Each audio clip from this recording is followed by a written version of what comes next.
Ever knit a pair of socks that looked perfect on your needles? Then the second you wore them, they sagged, they stretched out, or totally lost their shape. Yep, we've all been there.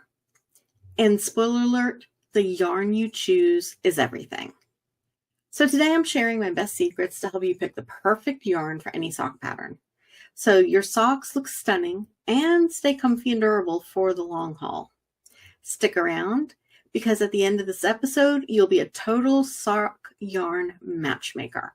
This episode is all about choosing the right yarn for your sock, the kind of tips I wish I had had when I started my very first pair.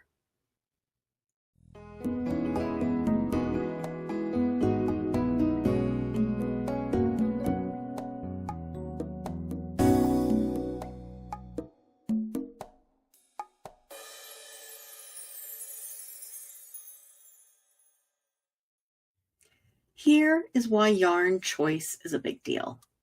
The truth is, sock patterns list yarn recommendations for a reason.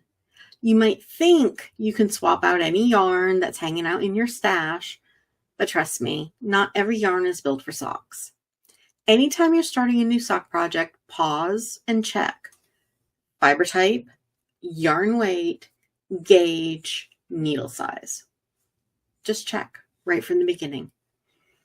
Using something totally different like a DK cotton instead of a sock weight merino nylon might seem innocent enough, but that's where socks end up bagging, or worse, just worn out fast and just not right. So, what do you need to know about sock yarn weights?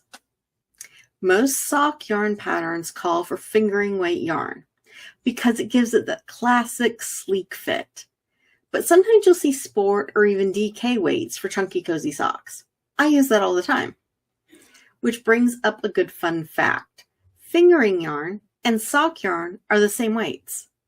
Fingering typically doesn't have nylon in it, where sock yarn does, because you're going to want nylon for extra durability and bounce back, where without it, it just helps with the softness and the drape. I find the 100% merinos perfect for shawls. So here's the thing. Heavier yarn, chunkier socks, possibly a less snug fit. Unless you're looking for socks to go in the boots, slipper socks, etc., which is going to be a whole different topic in itself.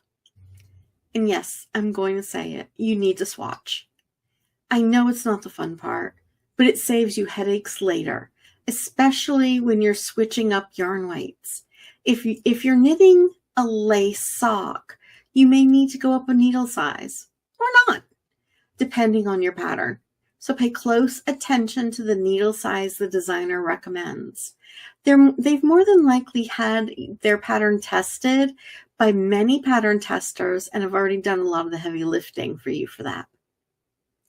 Okay? Fiber breakdown. What are my go-to blends? I think you guys probably know this by now.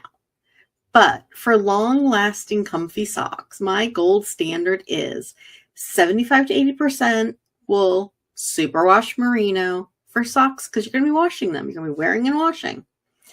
Don't get too caught up in the micron counts here. We're going to save micron counts for a whole separate topic later. We like 20 to 25% nylon for durability. So you're looking at a 75-25 or an 80-20. And a nice high twist also adds to the durability and helps to show off your stitch detail. Perfect. So why nylon, right? We've talked about this before. It adds strength, it adds durability, it helps your socks not pill, it helps with bounce back after you're wearing them. It's great. Cotton, breathable but no bounce. Let's face it. And it's going to stretch. Go with a blend that has nylon in it. If you can't do the wool and you need to do the cotton, make sure you've got some cotton with some nylon in it, okay? 100% wool feels dreamy, but it can wear thin fast. This isn't the time for non-superwash yarn. You'll end up with a felted mess that is too small to fit your dog's paw if you try to wash it. Not that I have done that before, but well, yeah. Remember, you want socks that last. We take a lot of time to knit these, and we want to make sure that they last and they hold their shape. Always check that your yarn has some nylon in there. My best tip for you.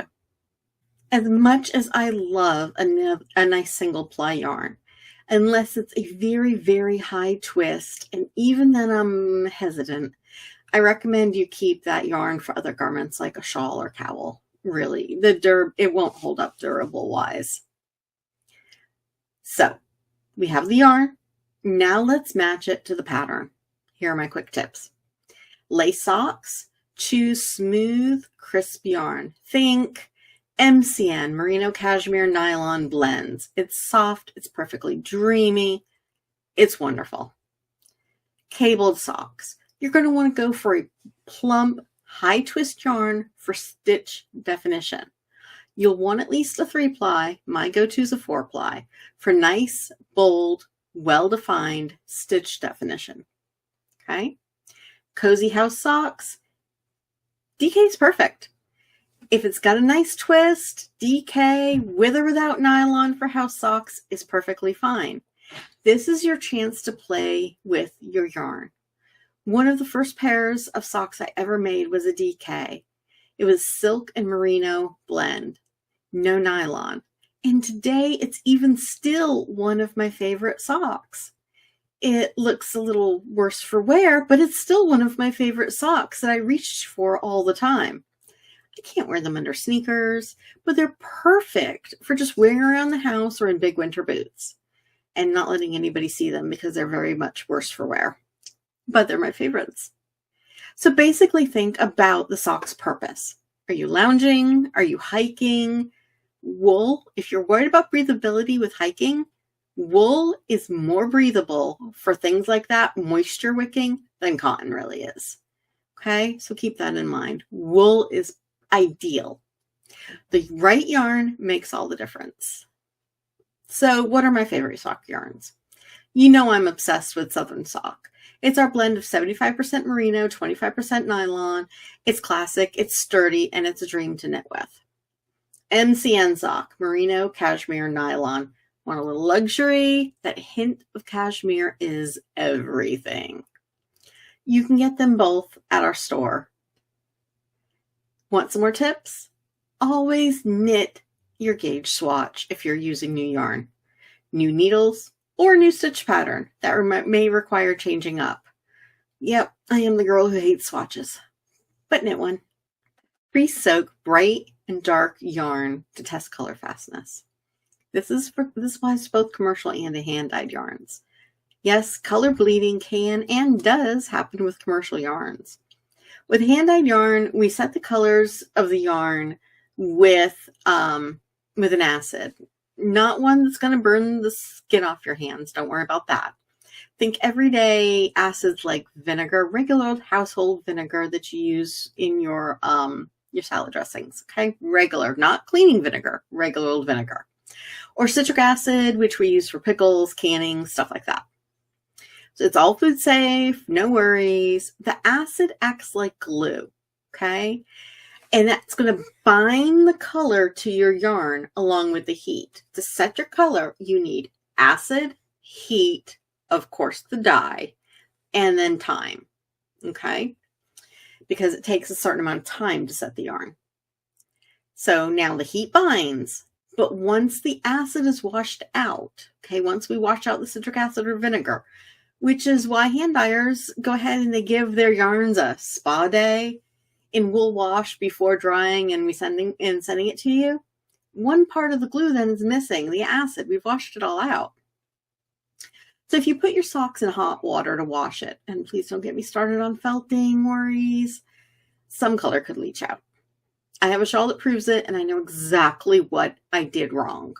But truthfully, I kind of like the shawl better now. So keep yourself from a similar mistake. You can fix it if you do get any leaching, a couple of easy ways. Keeping laundry color catchers handy. You know the big detergent brand in the grocery store that sells them? Color catchers? Those are the ones. Keep some of those handy. Put your socks into a bowl of water with a drop of regular old vinegar and set it in the microwave for a minute. Check it. If it needs another minute, check it. I probably wouldn't go any more than 2 minutes. It'll help to reset the color. It's easy peasy. You're welcome for the tip. Oh, but only use superwash if you're going to do that in the microwave. Don't do that if it's non-superwash because, well, big felty mess, remember? Another good tip, keep notes. Every project teaches you something. Use a sock project logbook or jot down notes on your phone app or keep just a good old school notepad around and just jot everything down so you'll remember. Hope this episode was fun for you. So don't forget to grab your free checklist before you cast on your next pair. It's your step-by-step guide to pairing yarn and pattern perfectly. Download link below. Alrighty, friends, that's it for today. You are now totally ready to match your next sock pattern with the perfect yarn. Come chat with me over on Instagram. Drop a comment on YouTube. What's your favorite sock yarn combo? Until next time, keep knitting, keep learning, and keep creating with joy. Bye now.